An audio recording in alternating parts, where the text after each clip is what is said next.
Choice உங்களை அன்புடன் வரவேற்கிறது. ஸோ அனைவருக்கும் வணக்கம். இன்றைக்கி பார்க்குறது பார்த்திங்கன்னா ஒருமை பன்மை பிழை பற்றி 100 கொஸ்டின் பார்க்க போகிறோம். ஓல்டு கொஸ்டின்ஸில் கேட்டிருக்காங்க.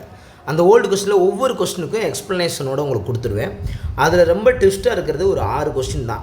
அந்த 6 கொஸ்டினுக்கு நம்ம ஆன்சர் உடனே பண்ணோம்னா இந்த ரூல்ஸ் தெரிஞ்சிருந்தால் தான் நம்ம பண்ண முடியும். ஃபஸ்ட்டு ரூல்ஸை ஒரு முறை பார்த்துக்குருவோம். பார்த்துட்டு கொஸ்டின் அடிக்கும்போது அந்த இடத்துலையும் ரூல்ஸ் சொல்லுவேன். அப்போ இன்னும் உங்களுக்கு மைண்டில் செட் ஆயிரும். எவ்வளோ கொஸ்டின் கேட்டாலும் அடிச்சுக்கிட்டே இருப்பீங்க. ஃபஸ்ட்டு ஒருமை பன்மை பிழை பொறுத்தளவுக்கு பார்த்திங்கன்னா நமக்கு உயர்திணை அக்ரிணைங்கிறது தெரிஞ்சுக்கணும். ஃபஸ்ட்டு உயர்திணைன்னு என்ன, அக்ரிணைன்னு என்ன? உயர்திணை எல்லாருக்கும் தெரிஞ்ச ஒன்று தான். உயர்திணைனா கண்டிப்பாக மனிதர்களை மட்டும் குறிக்கக்கூடியது உயர்திணை. அக்ரிணைனா விலங்குகள் மற்றும் உயிரற்ற பொருட்கள் எல்லாத்தையும் சொல்லக்கூடியது. அப்போ என்னென்னா அந்த ரூல்ஸ் நம்ம ஃபஸ்ட்டு நம்ம மைண்டில் ஏற்றிக்கணும். அந்த ரூல்ஸ் நம்ம ஏற்றிக்கிட்டால் மட்டும்தான் கண்டிப்பான முறையில் நமக்கு ரொம்ப ஈஸியாக இருக்கும். ஸோ ஆண்பால், பெண்பால், பலர்பால் இது ஃபுல்லாக உயர்திணை. ஒன்றன் பால், பலவின் பால் அக்ரிணை. அதை வச்சு தான் நம்ம இந்த வார்த்தையை நம்ம கரெக்டாக எடுக்க முடியும். அது இல்லைன்னா எடுக்க முடியாது. ஸோ அதை ஃபஸ்ட்டு மைண்ட் செட் பண்ணிக்காங்க. உயர்திணைனா என்ன, அக்ரிணைனா என்ன, ஒருமைனா என்ன, பன்மைனா என்னன்னு தெரியும். பட் ரூல் ஃபஸ்ட்டு அதுதான். அடுத்தது இந்த இதில் பாருங்கள். இந்த இதில் நீங்கள் தப்பு பண்ணுவீங்க. எப்படின்னா இப்போ தன்மையா முன்னிலையா படற்கையா? தன்மைனா நம்ம உங்களுக்கு தெரியும், முன்னிலை படற்கையான்னு தெரியும். நான் அல்லேன், நாம் அல்லோம். இப்போ பொதுவாக ஒருமைனாலே இன்னும் வரும், பன்மைனா இம்முன்னு வரும். இதெல்லாம் நமக்கு தெரிஞ்சது தான். பட் இருந்தாலும் இந்த இடத்துல இதை மறக்கவே கூடாது. நீங்கள் இப்போ பாருங்கள், அவன் அல்லன். அதே இடத்துல பாருங்கள், அவன் அல்லன், அவள் அல்லல். இது நமக்கு தெரிஞ்சது. அவன் அப்படின்னா அல்லன். ஸோ இதில் தெரிஞ்சதை டிக் அடிச்சுக்காங்க. அவன் அல்லன், அவள் அல்லல், அவர் அல்லர். இருன்னு தான் வரும். இப்போ கல்லுன்னு வந்தால் நான் வரும், இது பன்மை. அருன்னு வந்தால் அருன்னு வரும், இதுவும் பன்மை. ஸோ பன்மை. இந்த ரூல் பேசிக்கான ரூல். அதுக்கப்புறம் என்னென்னு பார்த்தீங்கன்னா இந்த இதை பாருங்கள். தன்மையில் வரும்போது அல்லேன், இது அடிக்கடி கொஸ்டின் கேட்டிருக்காங்க. பன்மையில் வரும்போது அல்லோம், இந்த வார்த்தை தான். நீங்கள் இங்கேயும் கன்ஃபியூஸ் ஆகிடக்கூடாது. முன்னிலையில் வரும்போது நீ அல்லை, நீ வீர் அல்லீர் அப்படிங்கிறது. ஸோ இங்கே பாருங்கள், ரெட்டை கொம்பு இருக்கா, அங்கே வந்துடுது. தன்மையில் வரும்போது அங்கே வருது. ஸோ படற்கையில் வரும்போது அங்கே வரல. மைண்டில் செட் ஆகுதுங்க. ஏன்னா அங்கனக்குள்ளே அல்லன் அல்லேன்னு வரும்போது ரெட்டை கொம்பு வந்திருக்கு பாருங்கள், வந்திருக்கா. அப்போ தன்மையில் வரும். நான் சொல்லி பார்த்தாலே தெரியும்ல சார், சொல்லி பார்த்தாலும் தெரியும் தான். அப்படி தான் நம்ம எல்லாமே அப்படி பார்த்தா இலக்கணம் நம்ம தமிழ் நம்ம உயிர் மூச்சு தான். பட் அங்கனக்குள்ளே போகும்போது ஏன் தப்பு பண்ணுறோம்னா இந்த மாதிரி விஷயங்கள் தான். ஸோ அப்போ ரெட்டை சொல்லி இப்படி வந்திருக்குல்ல, அப்போ அது தன்மை இடத்துல தான் வரும். நான், நாம் தன்மை இடத்துல வரணும். அதே படற்கை இடத்துல வரும்போது அந்த ரெட்டை சொல்லி அந்த இதெல்லாம் இல்லை. இந்த பாருங்கள், அவன் அல்லன், அவள் அல்லல். இங்கே இன்னுன்னு வந்துருச்சு, இல்லுன்னு வந்துருச்சு. அடுத்து வருங்க, முன்னிலை அப்படின்னு வரும்போது லை வருதா. அப்போ அங்கேயும் அல்லை. அப்போ பன்மையில் வரும்போது அரு வந்தால் அரு தான் வரும். அவ்வளோதான், வேறு ஒன்றும் இல்லை. பன்மையில் நீ வீர் அல்லீர், அந்த லா அப்படிங்கிறத கவனிச்சுக்கணும். ஸோ இங்கே ரெட்டை சுழி வந்துருச்சுன்னா அது தன்மையில் இருக்குது, ரெட்டை சுழி இல்லைன்னா அது படற்கையில் இருக்குது. பாருங்கள், சாதாரணமாக இருக்கும். ஸோ இதை கொஞ்சம் தெரிஞ்சுக்கிட்டிங்கன்னா ஈஸி. சரி, ஓகே, இது தெரிஞ்சுக்கிட்டோம். அடுத்து பாருங்கள், பலர்பால், ஒன்றன் பால், பலவின் பால்.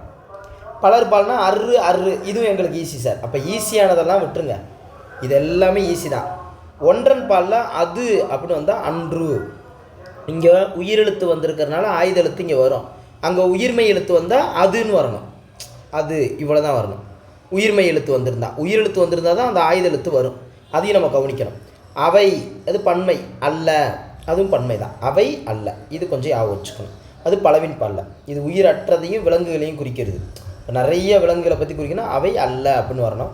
ஒரே ஒரு இதை குறிக்குதுன்னா அது அன்று, து ரூ, அவ்வளோதான். ஸோ இது மைண்ட் செட்டாக ஆகிருக்கும். இப்போ பாருங்கள், உங்களுக்கு பாருங்கள், அது மனப்பாடம் ஆச்சோ இல்லையோ, ரெட்டை சொல்லியிருக்கா, அவ்வளோதான்.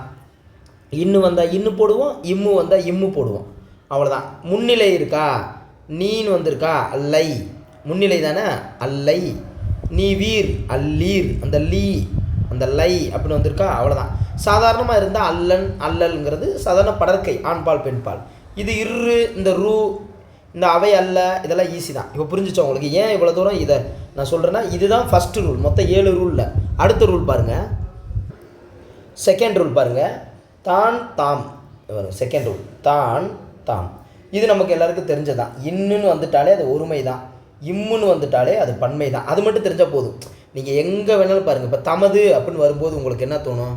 தமது அப்படிங்கிறது ஒருமையா பன்மையா? அதெல்லாம் இல்லை. இந்த மாங்கிற வார்த்தை வந்துருச்சுல, மா இம்மு இம்மு இம்மு அந்த வார்த்தை வந்துட்டாலே அது என்ன தான், அது பன்மை தான். 2 சுழி இன் வந்திருக்கு பாருங்கள், இன்னு இன்னு நான். இப்போ தனதுன்னு வரும்போது தமதுன்னு வரும்போது சில குழப்பமாக இருக்குது. அதான் நான் வந்துருச்சுல இந்த இதில். அது வந்து கல்னாங்கிறது வேறு, கல் அப்படின்னு வரும்போது நான் முடியும், அது வேறு. அது கல் வந்து நான் முடியும், அது வேறு. இந்த இடத்துல இன்னுங்கிற மாதிரி தான், தனது நான் வந்துருச்சுல நடுவில், கடைசியில் நான் வந்தால் தான் அது பன்மை. நடுவில் வந்துருச்சுல அவ்வளோதான், அது வந்து ஒருமை.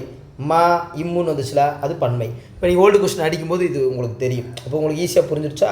இப்போ பாருங்கள், தலைவர் தமது கையால் பரிசு வழங்கினார், இது பன்மையாக இருக்குது. ஸோ அப்போ என்னென்னா வழங்கினார், மாணவன் தனது கையால் பெற்றுக்கொண்டான். பாருங்கள், எடுத்துக்காட்டு பாருங்கள். தமதுனா என்ன, தனதுனா என்ன? நமக்கு ஒருமை தானே சார் தலைவர் அப்படிங்கிறத, அது ஒருவரை குறித்தாலும் அது மரியாதை பன்மை அப்படிங்கிறதுக்காக அதை அப்படி வச்சுருக்காங்க. என்னது மரியாதை பன்மை அப்படிங்கிறதுக்காக வச்சுருக்காங்க. இப்போ பாருங்கள், மாடுகள் கல் வந்துட்டால் இங்கே நான் வரணும், இந்த 2 தான்.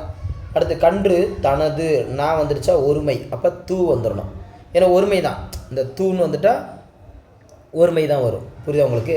இதை இப்போ ப்ராக்டிஸில் பார்க்கும்போது உங்களுக்கு தெரிஞ்சிடும். அடுத்த ஒரு எக்ஸாம்பிள் பாருங்கள். இந்த எக்ஸாம்பிள் ஓர், என்னது ஓர்.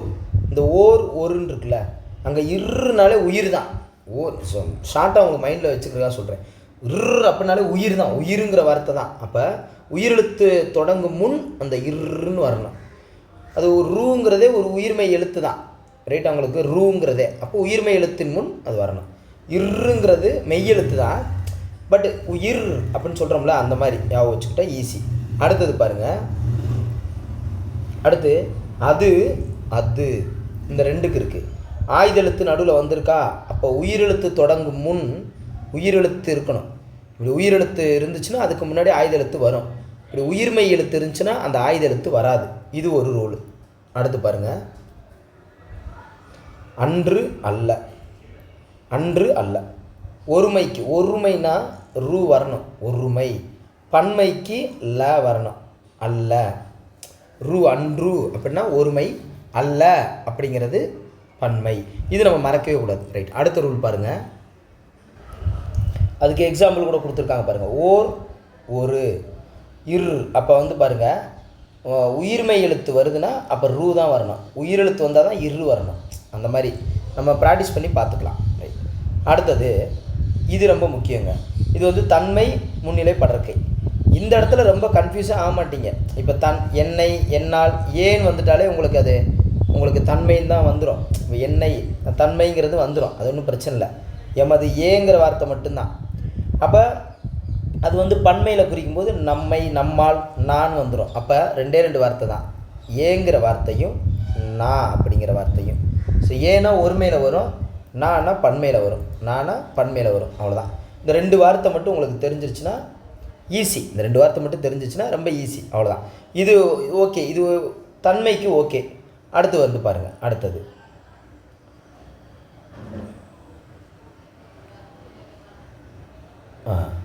இது பாருங்கள், நின்னை.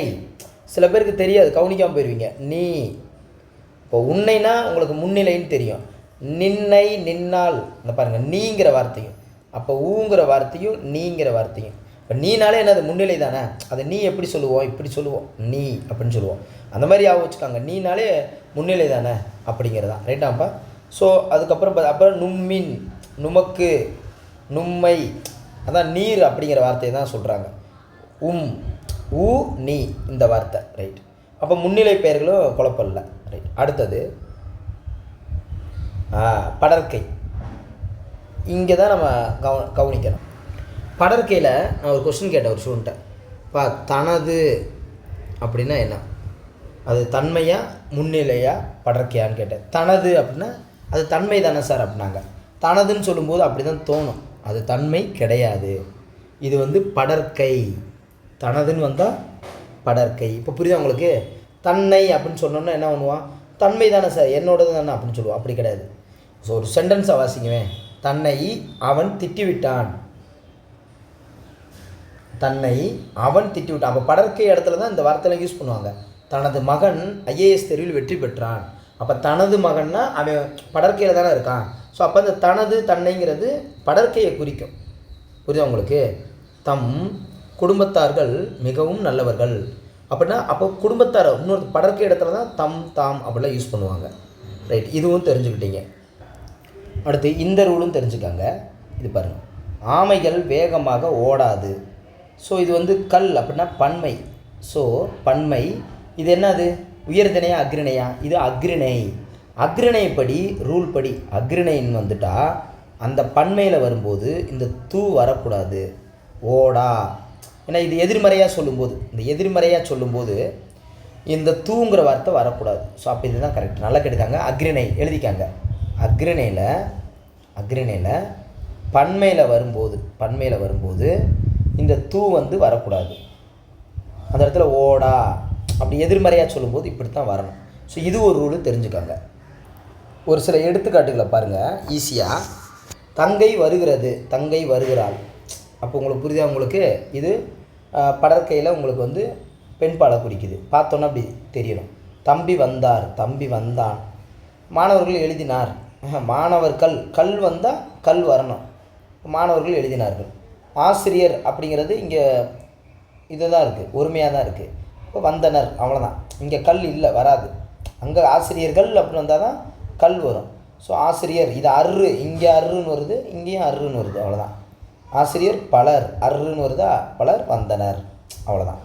ஸோ இந்த மாதிரி. அடுத்து பாருங்கள், மங்கையர்க்கரசியார் பேசினாள். மங்கையர்க்கரசியார் பேசினார்.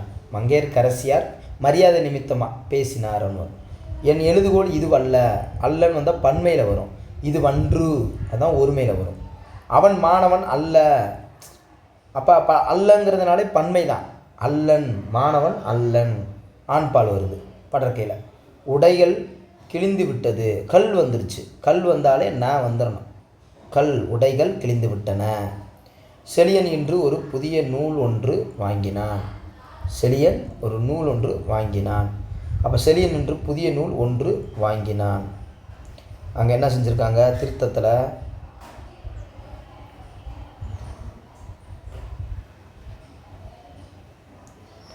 புதிய நூல் ஒன்று வாங்கினான் அப்படிங்கிறதுல என்ன செஞ்சுருக்காங்க, செழியன் இன்று ஒரு புதிய நூல் ஒன்று வாங்கினான். புதிய நூல் ஒன்று வாங்கினான்ங்கிறத இடத்துல ஒருங்கிற வார்த்தையை சேர்த்துருக்காங்க, அவ்வளோதான். ஒரு புதிய நூல் ஒன்று வாங்கினான். 2 இடம். இதுக்கு என்ன ரூல்னா, வந்ததே வார்த்தை திரும்ப வரக்கூடாது. கூறியது கூறல் ஒரே தொடரில் இடம்பெறக்கூடாது, அதான் இந்த ரூல். கூறியது கூறல் ஒரே தொடரில் இடம்பெறக்கூடாது, இதுதான் அந்த ரூலு. அதனால தான் ஒரு திரும்ப ஒன்று அப்படிங்கிறது வரக்கூடாதுங்கிறாங்க. புரியுதா உங்களுக்கு? ரைட். அடுத்தது, தலைவர் நாளை வந்தார், வருவார். இது காலம் பேஸ் பண்ணி வருது. ஆமைகள் வேகமாக ஓடாது. ஆமைகள் இது இப்போ வந்து பன்மையில் வருது. இன்னொன்று எதிர்மறை, பன்மையில் எதிர்மறை வருது. இது ஒன்று அக்ரிணை வேறு, இது வந்து அக்ரிணை வார்த்தை. ஸோ அப்படிங்கிற ஓடா அப்படின்னு தான் வரணும். அது ஓடா அப்படின்னு ஒன்று. நதிகள் தோன்றும் இடத்தில் சிறியதாக இருக்கும். நதிகள் தோன்றும் இடத்தில் சிறியனவாய் இருக்கும். நான் இந்த பாரு, கல் வந்துடுச்சு, அப்போ நான் வரணும். அது கவனிக்கணும். கல் வந்தால் நான் வரணும். சிறியனவாய் இருக்கும். தலைவர் தன் தொண்டர்களுக்கு நன்றி கூறினார். தன் தொண்டர்களுக்கு இல்லை, பன்மையில் வரணும். இது ஒருமை. தன்ங்கிறது ஒருமை, தம்முங்கிறது தான் பன்மை. தலைவர் தம் தொண்டர்களுக்கு, ஏன்னா தொண்டர்கள்ங்கிறவங்க நிறையா பேர் இருக்கிறவங்க, பன்மை. நன்றி கூறினார். ஒவ்வொரு ஊர்களிலும் தொலைக்காட்சி பெட்டி உள்ளது. ஒவ்வொரு ஊரிலும் தொலைக்காட்சி பெட்டி உள்ளது. ஒவ்வொரு ஊர்களிலும், ஒவ்வொருன்னு சொல்லிடுச்சு, அப்போ ஊரிலும்ங்கிற வார்த்தை தான் வரணும். அடுத்து தொல்காப்பியம் என்ற இலக்கண நூல் தொன்மையானது. தொல்காப்பியம் என்ற அப்படிங்கிற இடத்துல தொல்காப்பியம் எனும் இம்மு இலக்கண நூல் தொன்மையானது. எனும் இலக்கண நூல் தொன்மையானது. என்ற அப்படின்னு சொல்லி அந்த ஒரு இதாக சொல்லக்கூடாது. ரைட். பார்த்தாலே உங்களுக்கு தெரிஞ்சிடும் ஆப்ஷனில். கொஸ்டின் பேஸ் பண்ணி கேட்பேன், அப்போ பாருங்கள். மூடனும் மாடும் குளத்தில் குளித்தனர். ஸோ மூடனும் மாடும் குளத்தில் குளித்தன, ந தான் வரணும், நர் வராது. ஏன்னா மரியாதை சொல் இங்கே தேவையில்லை. மாடு வந்திருக்குல்ல, ஸோ உயர்தினையும் அக்ரணியும் வந்திருக்கனால குளித்தனர், மரியாதை சொல் இங்கே தேவையில்லை. குளித்தன, மூடனும் மாடும் குளத்தில் குளித்தன அப்படிங்கிறது இன்றைக்கி மரியாதை சொல் தேவைப்படாது. ஆற்று வெள்ளத்தில் மக்களும் மரங்களும் குடிசைகளும் ஆடு மாடுகளும் மிதந்து சென்றனர். ஸோ அக்ரிணை வருது, அப்போ நர் வராது, ந தான் வரும். அடுத்து பாருங்கள், 6 காலிலிருந்த ஆண்களும் 6 காலிலிருந்த ஆண்களும் 4 கையிலிருந்த பெண்களும் மருத்துவமனையில் சேர்க்கப்பட்டனர். அப்போ என்ன சொல்கிறாங்கன்னா, பிழை. காலிலிருந்த ஆண்கள் 6 பாருங்கள், சரியான ஒரு கொஸ்டின். 6 கையிலிருந்த பெண்கள் 4 மருத்துவமனையில் சேர்க்கப்பட்டனர். அந்த வார்த்தை அப்படி 6 அப்படின்னு மொட்டையாக வராதுல, 6 கால் போச்சு காலிலிருந்துன்னா வராது, 6 4 அப்படின்னு வரணும். So example பார்த்துக்கிட்டிங்களா? ஸோ இந்த மாதிரி எக்ஸாம்பிள் தெரிஞ்சிருச்சுன்னா அந்த கொஸ்டினை ஈஸியாக அடிக்கலாம். இது ஏற்கனவே இப்போ சொன்னேன், ஸ்டார்டிங்கில் உங்களுக்கு சொன்னேன். அடுத்து வேறு ஏதாவது இருக்காப்பா? ஓர்லாம் பார்த்துட்டிங்க. ஓருங்கிறது உயிரெழுத்து முன்னாடி வரும், ஒருங்கிறது உயிர்மை எழுத்து முன்னாடி வரும். ஓகே, இப்போ ஒரு 15 நிமிஷம் பார்த்துருக்கீங்க. இதை வச்சு ஓல்டு கொஸ்டின்ஸை அடித்தோம்னா கண்டிப்பாக உங்களுக்கு வந்து இப்போ ஓல்டு கொஸ்டின், இப்போ அடுத்த வீடியோவில் உங்களுக்கு ஓல்டு கொஸ்டின் வந்து நீங்கள் பாருங்கள். 100 கொஸ்டின் வந்து டெஸ்ட். இப்போ அந்த 100 கொஸ்டினையும் இந்த ரூல் அடிப்படையில் 100க்கு 100 அடிக்கலாம், 1000க்கு 1000 கூட அடிக்கலாம். இதே ரூல் தான். இந்த ரூல் நல்லா தெரிஞ்சால் போதும். அது இப்போ என்னென்னா, ஒரு சில ரூல் வந்து நமக்கு மைண்டில் எப்போ உட்காரும் தெரியுமா? இப்போ தனி வெட்டி கூட்டு வெட்டிலாம் பார்க்குறோம். அந்த ஃபார்முலா படித்தோன்னே கணக்கு செஞ்சிருமானா செஞ்சிட மாட்டோம். அந்த ப்ராக்டிஸ் பண்ணுவோம் செம்ம, அப்போ தான் அது வந்து மைண்டில் செட் ஆகும். இப்போ நான் 100 கொஸ்டின் உங்களுக்கு நடத்தி கொடுக்க போகிறேன், டெஸ்ட் வைக்க போகிறேன். இப்போ பாருங்கள், உங்களுக்கு அது கரெக்டாக உங்களுக்கு புரியும். ஓ, இப்போ நம்ம அடித்து பார்க்கலாம் அப்படின்னு சொல்லி புரியும். ரைட்டாப்பா? ஸோ அது லைவில் அந்த கொஸ்டின் அடிக்கும்போது உங்களுக்கு தெரியும். தேங்க்யூப்பா. Thank you to all. தேங்க்யூப்பா.